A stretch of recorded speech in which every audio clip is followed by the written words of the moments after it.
So between 2010 and the next release that I'm going to talk about in 2015, they continue to put out like box sets as they had been for years and years. You get some notable ones like Elvis at Stax in 2013, which I'm really a fan of.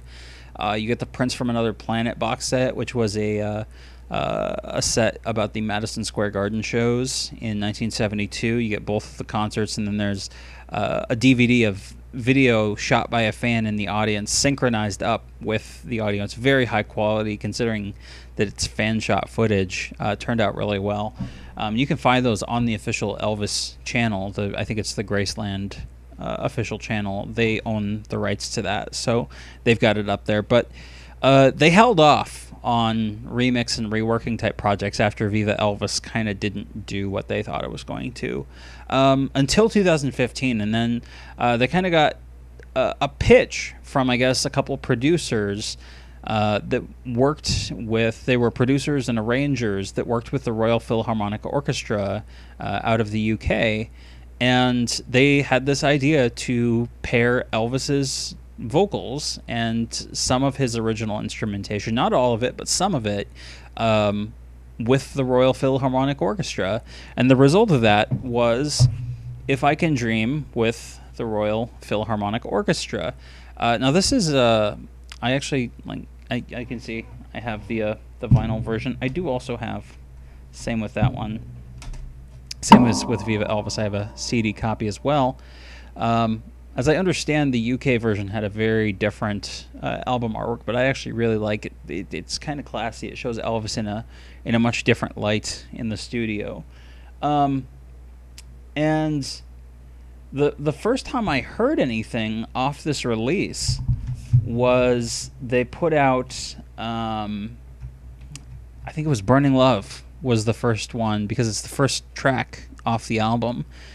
And it was a preview track on, it was one of the BBC channels that was doing like a preview, and I tuned in even from the United States and listened to it and played it back, and I vividly remember, because this is only 5 years ago now, I vividly remember sitting down listening to Burning Love, and I wasn't sure how to feel about it. Like, even more so than Viva Elvis. Like Viva Elvis, you're just like, oh, this is very different. And then you kind of hear where they're going for it, when they get to some of the references and the little Easter eggs hidden throughout the album. But this one was so viscerally different, and I was honestly a little worried that I wasn't understanding how I was feeling about it. And I sat there and I just kind of sat in silence after listening to this like 3.5 minute track, and I couldn't describe exactly what it was that I was feeling. And I had my then girlfriend, now wife, with me, and I played it for her, played it again, and then it kind of hit me the second time through, and I started getting goosebumps up my arm, and the hair started standing up. And I go, I just pinned down why this is so weird for me. And I said, I've been hearing this song since 2001, 2002, when I first heard Burning Love, on a regular basis on the Artist of the Century box set, and then on 30 number one hits, and I've heard it so many times on so many compilations. This was like hearing it for the first time, because of the way that they use the strings and the way that they sort of build into the song, and then they just take off like a bat out of hell with this arrangement with the orchestra. It was so different from anything I'd ever heard out of an Elvis recording of Burning Love. And having even heard like dance remixes of Burning Love, and having heard the Guitar Man version, or the Too Much Monkey Business version of Burning Love, never gave me quite the same vibe. And I'd heard different interpretations, by other artists, Travis Tritt and Winona Judd and Lilo and Stitch.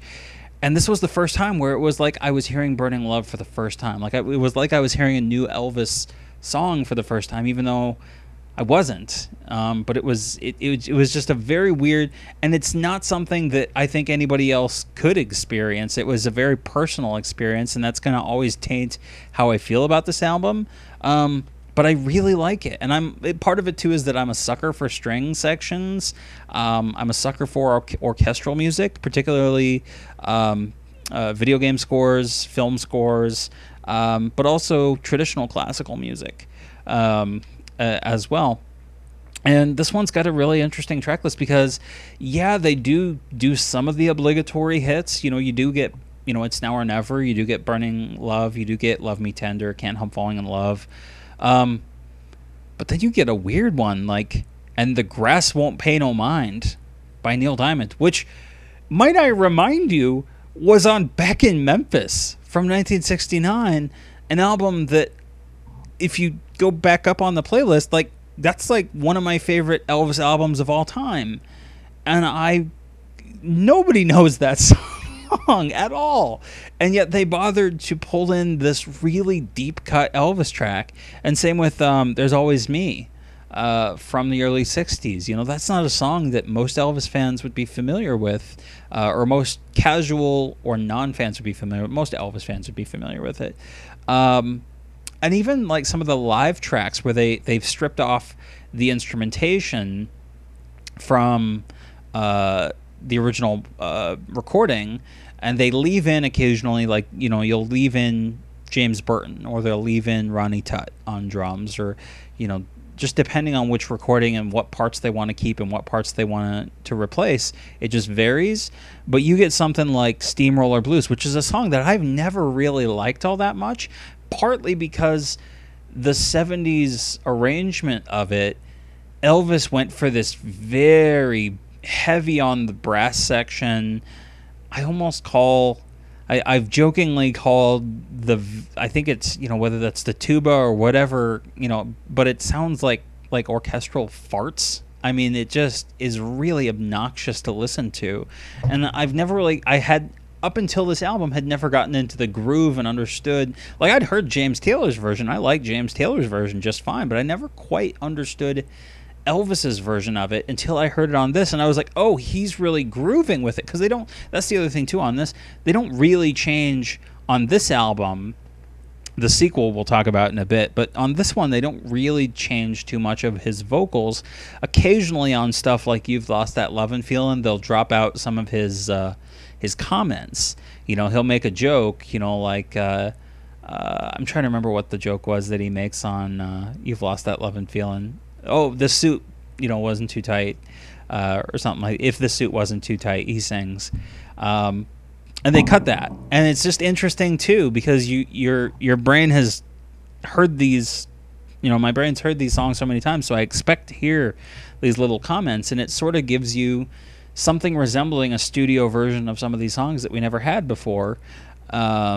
Like that one, or like Steamroller Blues. And it's just nice to hear a different interpretation that, yeah, a couple of the arrangements are a little over the top, but there's also some that are really nice, or that really try to do something different, like Fever, for instance, which they actually get Michael Bublé on. And Michael Bublé had recorded it way back in the 90s, I think, on one of his albums. And of course, it's been around for forever. It was around in the 50s, originally recorded by, I think, Little Willie John.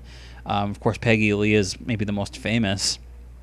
But Michael Bublé came in, and they didn't just take his vocal from his original version. They had him record a new vocal.